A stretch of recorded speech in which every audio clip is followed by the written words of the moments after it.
Brexit, hang on, baby, come on. Let it die! Let it die! It's gone, damn it! It's gone! It's gone!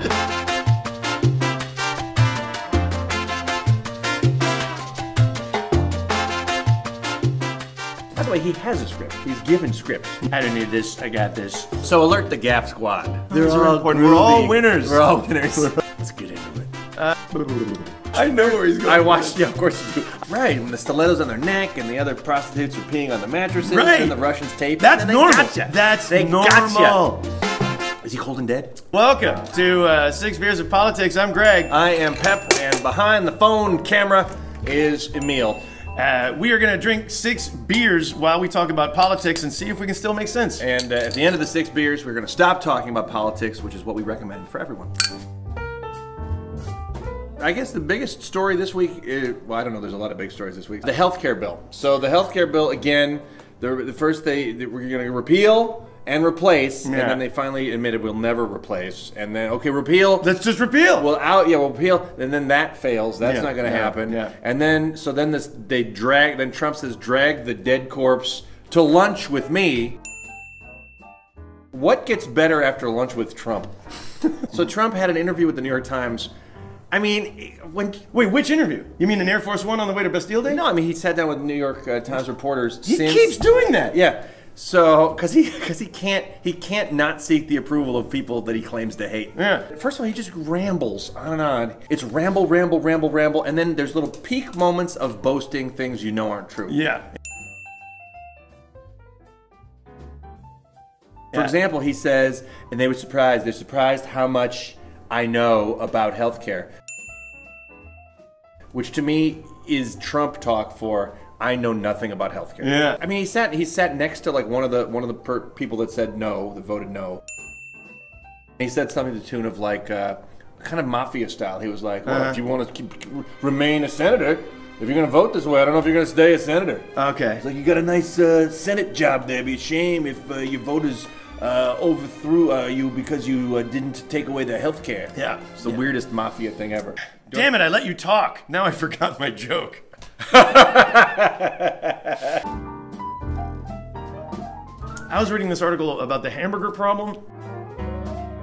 The Hamburger Problem, which is basically, a lot of people know, too much McDonald's, probably not good for me. But the Democrats, you know, just keep moralizing about it, being judgy, and the term I think that they were looking for in the article is guilt shaming. You shouldn't dress like that. You shouldn't eat like that. You shouldn't raise your kids like that. And indeed, the Democratic Party might have better answers, you know, might provide health care, might actually try to, provide a social safety net, might try to give you free college. But, everybody's like, yeah, I know that's good for me.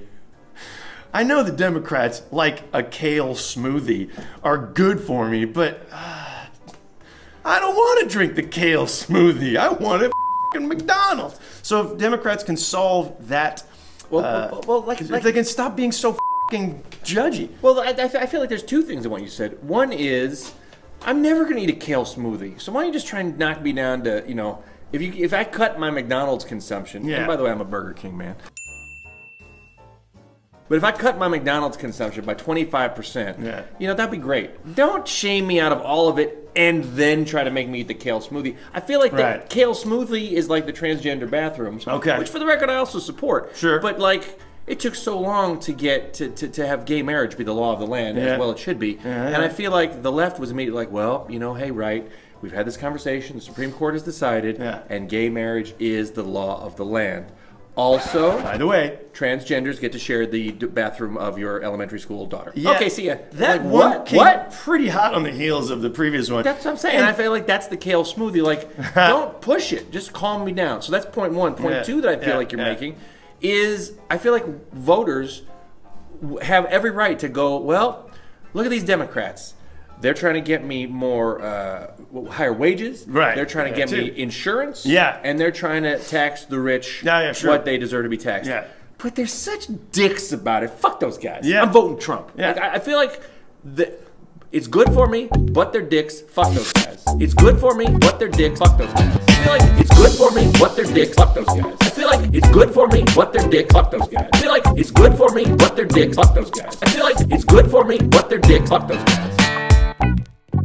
I was reading this book, Thomas L. Friedman, Thank You for Being Late, where he's late to a meeting and the other guy says like, thank you for being late. I actually had a moment to like unplug and everything's been going so fast. That's kind of the point of the book, and he was talking about how human adaptability, thank goodness we're such an adaptive species. We're even on a curve that's like this. Technology is like a hockey stick that goes like, whoa! We're actually kind of plateaued right now. I have a phone that I understand now that doesn't have a bunch of upgrades. I need to change to different technologies and make them all, the market disruptors are actually somewhat quiet, you know, for a little while now.